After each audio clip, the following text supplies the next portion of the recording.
그거 가보니까 게임만 하고 있는 거야. 게임만 하고.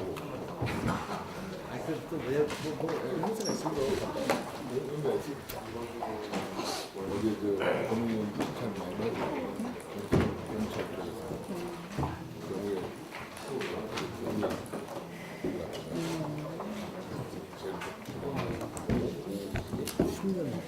그래서 경우에 권은희 의원님하고 비슷하게 근무했어요.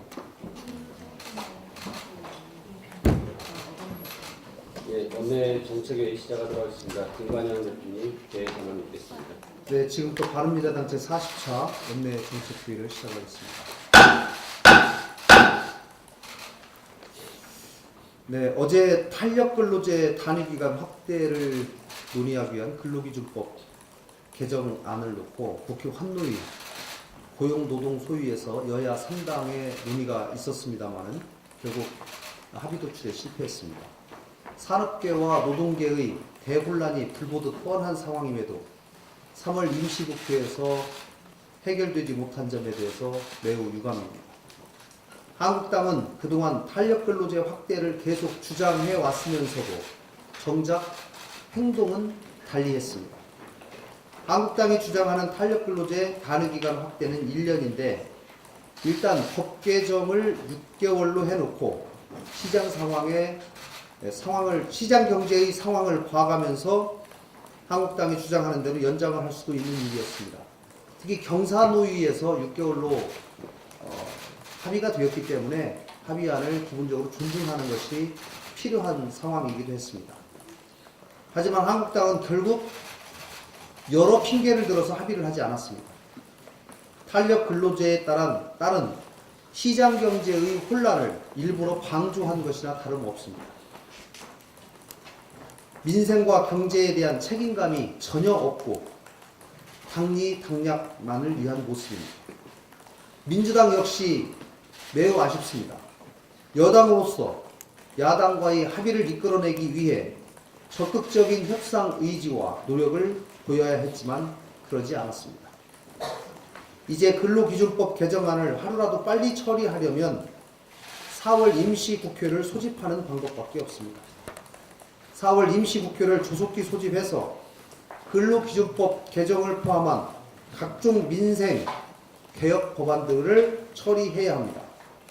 4월 임시국회 소집에 대한 양당의 적극적인 동참을 촉구합니다. 어제 모 언론에서 조사한 여론조사에 따르면 인사청문회 논란과 관련해서 민정수석과 인사수석이 책임을 져야 한다는 응답이 60% 가까이 나왔습니다. 또한 지명철회와 사퇴를 한 후보자를 제외한 나머지 5명의 장관 후보자들에 대해서 부적합하다는 의견이 55%에 달했습니다. 문재인 정부 청와대는 그동안 자신들이 주장하고 싶은 내용이 있으면 그 근거로 들이댔던 것이 여론조사 결과입니다. 그런데 지금은 국민 여론이 담긴 여론조사를 보고도 모른 척하고 외면하고 있습니다. 이제는 조조라인이 책임을 져야 합니다. 이를 통해 쇄신하는 모습을 보여야 합니다. 대통령의 결단을 다시 한번 촉구합니다. 4.3 재보궐선거가 어제 끝났습니다. 바른미래당은 선거 결과에 대해서 국민의 뜻을 겸허하게 받들고 더욱 일신하는 계기로 삼겠습니다. 아울러 선거 결과와 상관없이 바른미래당의 이재환 후보가 내놓았던 창원 경제 회복을 위한 여러 공약이 실현될 수 있도록 당 차원에서 지속적인 관심과 노력을 기울이겠습니다. 이번에 재보궐선거가 있었던 창원 성산 선거구는 바른미래당 입장에서 불모지나 다름없는 선거구였지만 손학규 대표님 또 많은 당원 동지 여러분이 하나가 되어서 끝까지 최선을 다했습니다. 함께해 주신 여러분들께 진심으로 감사드립니다. 이번에 바른미래당 국회의원님들 그리고 대부분 많은 당원 여러분들, 당직자들이 함께하면서 하나 되는 것이 얼마나 중요한가를 확인할 수 있었습니다. 오늘의 교훈이 앞으로 다가올 총선에서 더 큰 승리를 가져올 수 있는 자양분이 될 수 있도록 스스로를 더 채찍질하겠습니다. 다시 한번 선거 기간 동안에 노고를 아끼지 않으셨던 강원 동지 여러분께 진심으로 머리 숙여 감사드립니다. 또 바른미래당과 이재환 후보에게 격려를 아끼지 않아주신 창원 성산 유권자 여러분께도 깊은 감사의 말씀을 드립니다. 이상입니다. 네, 어제 정부는 20년 만에 처음으로 예비 타당성 조사 제도 전면 개편안을 발표했습니다. 5월부터 바로 시행되는 이번 개편안을 보면 비수도권의 경우 그동안 사업 추진에 불리하게 작용했던 경제성 평가 비중을 낮추고 유리한 지역균형 발전 비중을 높였습니다. 수도권은 지역균형 발전 항목을 없애고 상대적으로 좋은 결과가 나오는 경제성 항목은 비중을 더욱 높였습니다. 수도권이나 비수도권 양쪽 모두 대체로 사업 추진이 더 쉽도록 기준을 변경한 것입니다. 개편 내용에 대해 선심성 사업이 늘어나 재정이 낭비되고 난개발 등의 부작용을 초래할 우려가 큽니다. 예타 제도는 1999년 무분별한 SOC 사업으로 인한 예산 낭비를 막기 위한 안전장치로 도입됐습니다. 제도 도입 후에 지난해까지 300개 사업에서 예타에서 부적합 판정을 받아 재정 낭비를 막는 데 역할을 해왔습니다. 정부는 지난 1월 예타 면제 예외 조항을 활용을 해서 23개 사업에 예타를 면제해 준 바가 있습니다. 이번 개편은 제도 자체를 바꿔 SOC 사업 추진을 수월하게 해준다는 점에서 더 큰 우려가 생기고 있습니다.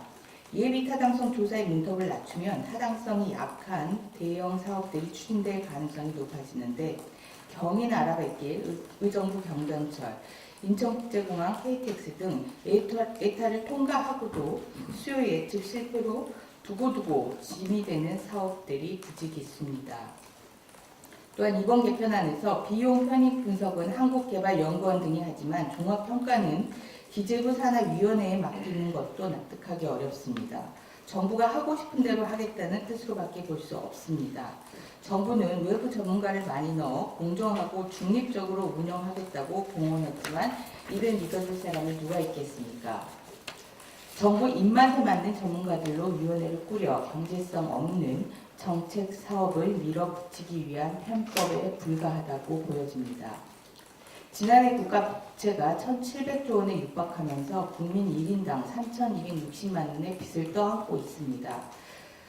하지만 문정부는 17만 명의 공무원 증원을 계속 추진하고 있고 올해 슈퍼 예산에 이어 추경을 예고했습니다.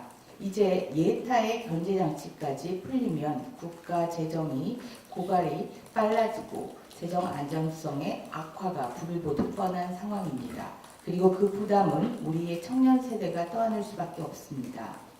문재인 대통령은 청와대에서 청년의 어려움을 이야기하면서 눈물을 흘렸던 우리의 청년을 외면하지 말기 바랍니다.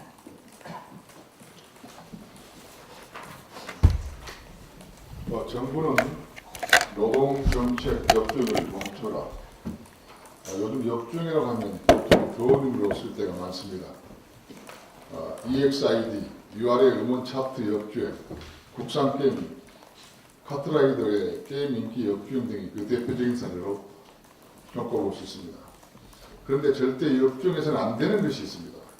하나는 차량의 도로 역주행이고 또 하나는 정부의 노동시장 역주행입니다. 정부의 노동시장 역주행 정책이 폭주하고 있습니다. 주 52시간 근무 제도가 법 개정도 없이 실시에 들어간 것만 봐도 알 수 있습니다. 가뜩이나 어려운 경제 상황은 아랑곳도 하지 않고 제도 보완이 제대로 되지 않는 상태에서 무리하게 52시간을 밀어붙이고 있습니다. 그러다 보니 우리나라 경제 상황은 계속해서 침체의 일본도를 걸을 수밖에 없습니다. 이는 수치를 봐도 알 수 있습니다. 청년 실업률 9.5%에서 청년 실업자 수는 무려 41만 명을 돌파했고 많은 학자들이 우리나라가 L자형 장기 침체로 접어들었다고 말하고 있습니다.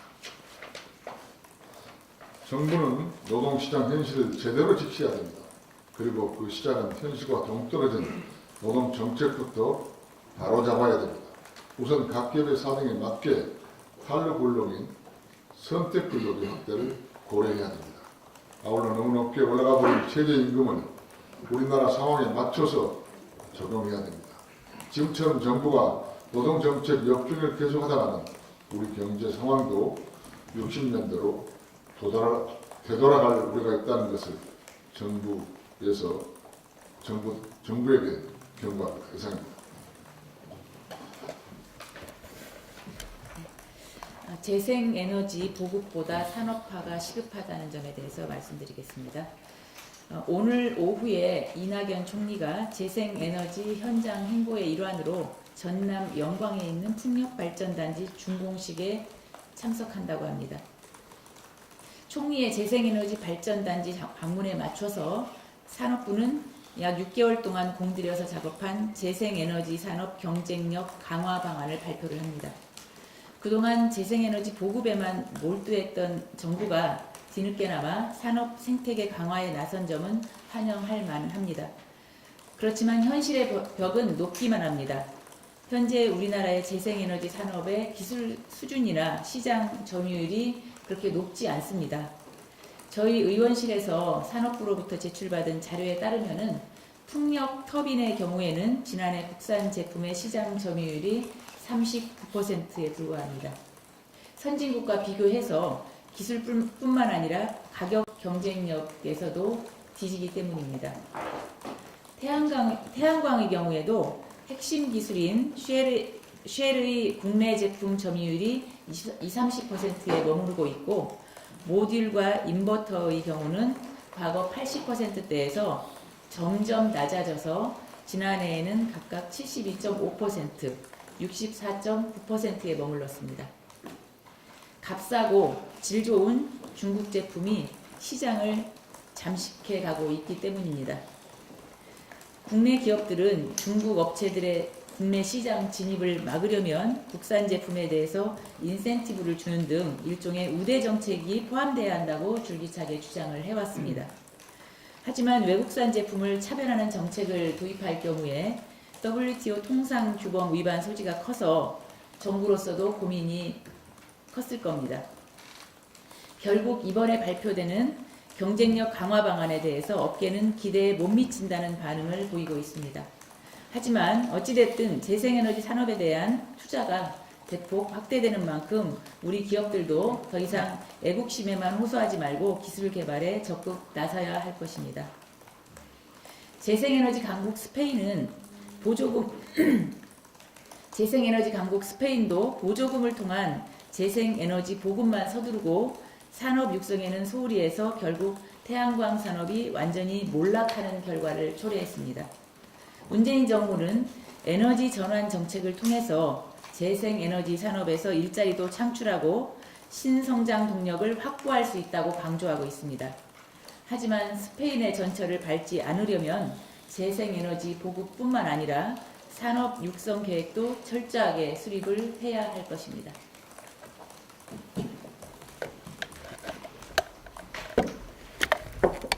남의 집 귀한 자식. 요즘 식당에서 아르바이트생이 입는 티셔츠에 새겨진 문구입니다. 젊은 아르바이트생이라 하대하고 갑질하는 일부 손님들에게 던지는 정중한 충고의 메시지입니다. 그런데 그런 갑질 손님보다 더 악질인 사람은 내 자식만 귀한 자식이라고 생각하고 그렇게 행동하는 부모들일 것입니다. 자유한국당 김성태 의원은 딸의 채용을 위해서 입사 지원서를 인편으로 전달했다라고 밝힌 적이 있습니다. 그런데 알고 보니 애초에 온라인 접수만 가능한 채용이었고 또 알고 보니 인편이 남이 아니라 김성태 의원 본인이었다는 사실에 놀라지 않을 수 없습니다. 결국 남의 집 귀한 자식이 김성태 의원의 귀한 자식에게 일자리를 도둑맞은 것입니다. 어느 청년단체 대표가 대통령 앞에서 눈물을 떨굴 때 김성태 의원은 기자 앞에서 딸의 합격 통지서를 보여주었습니다. 서울시 특혜 채용과 세습을 비난하며 특검을 이야기하셨던 분이 정작 알고 보니 본인이 직접 서류까지 조작해가며 귀한 딸을 합격시켰다는 사실 앞에 청년들은 깊은 박탈감과 좌절감에 더 눈물이 날 수밖에 없습니다. 내 자식만 귀한 김성태 의원은 오늘도 고군분투하고 있는 미취업 청년들에게 진심으로 사과하십시오. 그것이 정치인으로서 마땅한 도리일 것입니다. 이상입니다. 앞서 권은희 부장님이 말씀한 예비 타당성 조사 개선 방안에 대해서 추가로 좀 말씀드리겠습니다.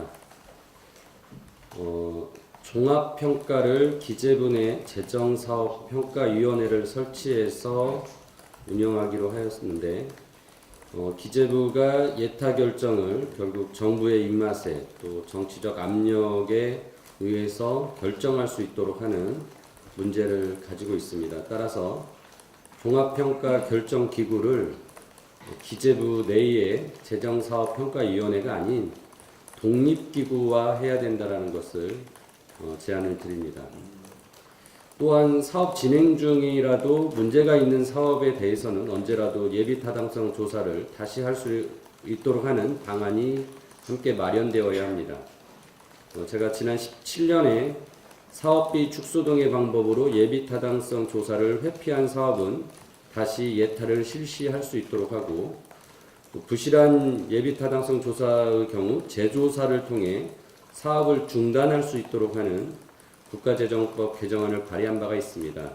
이 외에도 많은 의원님들이 국민의 혈세 낭비를 막기 위해 예타제도 개선을 위한 법안들을 제출하셨습니다. 국회에서 이런 법들이 조속히 논의되고 통과될 수 있도록 해야 할 것입니다. 이상입니다. 예. 지난 1일 14개월 된 아이가 학대당하는 장면이 고스란히 담긴 CCTV 영상이 공개되며 국민적 공분이 일었습니다. 특히 소설기관이 아닌 아이가 자기 집에서 정부 아이 돌보미에 의해서 학대를 받았다는 점이 충격을 주고 있습니다. 아이 돌봄 서비스는 육아 부담 경감, 또 여성 경제활동 증진 등 일가족 양립 지원책의 일환으로 그동안 여성가족부의 주요 사업으로 평가받아 왔습니다. 저도 이 사업의 필요성을 인정하고 적극 지원해 왔습니다. 아이 돌보미를 이용하는 가구의 수는 매년 증가해 왔으며 지난해에는 약 6만 5천 가구가 아이 돌봄 서비스를 이용했습니다. 정부 육아 정책의 일환이라 자신한 사업인 만큼 신뢰하고 아이를 맡겼던 부모들은 이제 우리 아이가 피해자가 아닐까 하는 불안에 떨고 있습니다. 여가부는 이번 사건이 아이 돌보미 정책 관리 부실로 인한 인재라는 국민들의 비판을 겸허히 받아들여야만 합니다. 늦었지만 지금이라도 아동학대 재발 방지 TF를 구성한 만큼 활동하고 있는 아이 돌보미 전수조사는 물론 아이 돌보미에 대한 인성 및 안전 교육 등 필수 교육을 마련하고 강화하는 적극적인 대책을 마련해야 할 것입니다. 아울러 아동학대 범죄에 대한 엄중한 수사와 처벌, 그리고 정부 정책의 관리 실패에 대한 책임 있는 개선을 요구하는 바입니다. 본 의원은 아동학대 근절을 위해 영유아 및 아동 등에 대한 학대 범죄 형량을 3년 이상에서 5년 이상으로 늘려 처벌을 강화하는 아동학대 범죄의 처벌 등에 관한 법률 개정안을 준비 중입니다. 바른미래당은 일가정 양립과 부모와 아이가 모두 행복한 정책 대안을 만드는 데 앞장서겠습니다. 이상입니다. 예, 더 이상 공개 발언이 없으니 비공개로 전환하겠습니다. 기자 여러분들 수고하셨습니다.